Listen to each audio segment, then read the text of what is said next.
ত্রিপুরা উপজাতি স্বশাসিত জেলা পরিষদে কর্মসংস্থানের পরিস্থিতিকে কেন্দ্র করে শুরু হয়েছে নতুন রাজনৈতিক বিতর্ক। দুর্নীতি ও অনিয়মের অভিযোগের মধ্যে এডিসি প্রশাসনের দেওয়া চাকুরির সংখ্যা নিয়ে তীব্র সমালোচনা হয় কাউন্সিল ভবনের অধিবেশনে এডিসি এর শিল্প বিষয়ক নির্বাহী সদস্য সঞ্জিত রিয়াং এর উত্থাপিত এক প্রশ্নের জবাবে গত 4 বছরে মাত্র 391 জনের চাকুরি হয়েছে বলে জানিয়েছেন এডিসি এর আইসিএ দপ্তরের নির্বাহী সদস্য কমল কলই।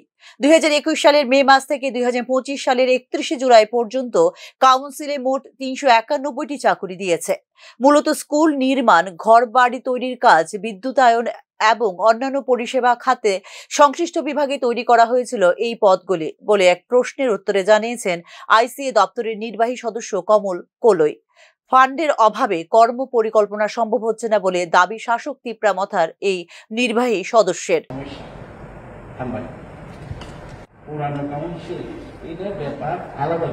ওই টাকা তো গায়েব স্যার, ওই টাকা তো নাই।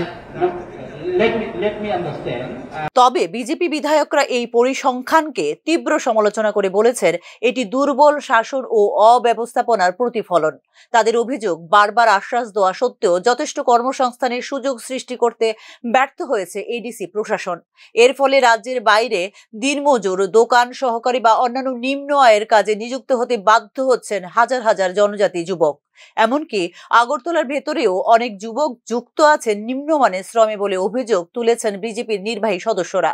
তিপ্রামথা নেতৃত্বাধীন এডিসি প্রশাসন দুর্নীতি, স্বজনপ্রীতি এবং পক্ষপাতিত্বে ভরা বলেও অভিযোগ করেন বিজেপির নির্বাহী সদস্যরা। যোগ্য প্রার্থীরা সুযোগ থেকে বঞ্চিত হচ্ছেন এবং আর্থিক অব্যবস্থাপনা গ্রাস করেছে এডিসিকে। এর ফলে বেকারত্ব ও যুবকদের হতাশা বাড়ছে ব্যাপকভাবে বলে অভিযোগ বিজেপির নির্বাহী সদস্যদের। অন্যদিকে আগামী দিনে জনজাতি যুবকদের জন্য আরো কর্মসংস্থানের সুযোগ তৈরি করা হবে বলে আশ্বাস দিয়েছেন টিটিএ এডিসি এর প্রধান নির্বাহী সদস্য পূর্ণচন্দ্র জামাতিয়া। আদিবাসী সমাজের উন্নয়ন ও কর্মসংস্থানের জন্য প্রতিশ্রুতিবদ্ধ কাউন্সিল বলেও দাবি করেন টিটিএ এডিসি এর প্রধান নির্বাহী সদস্য। আসন্ন ত্রিপুরা উপজাতি স্বশাসিত জেলা পরিষদের নির্বাচনে কর্মসংস্থানের ইস্যুটি এখন বিজেপি ও তিপ্রামথার মধ্যে রাজনৈতিক বিতর্কের নতুন অস্ত্র হতে পারে বলে মনে করছেন রাজনৈতিক বিশ্লেষকরা।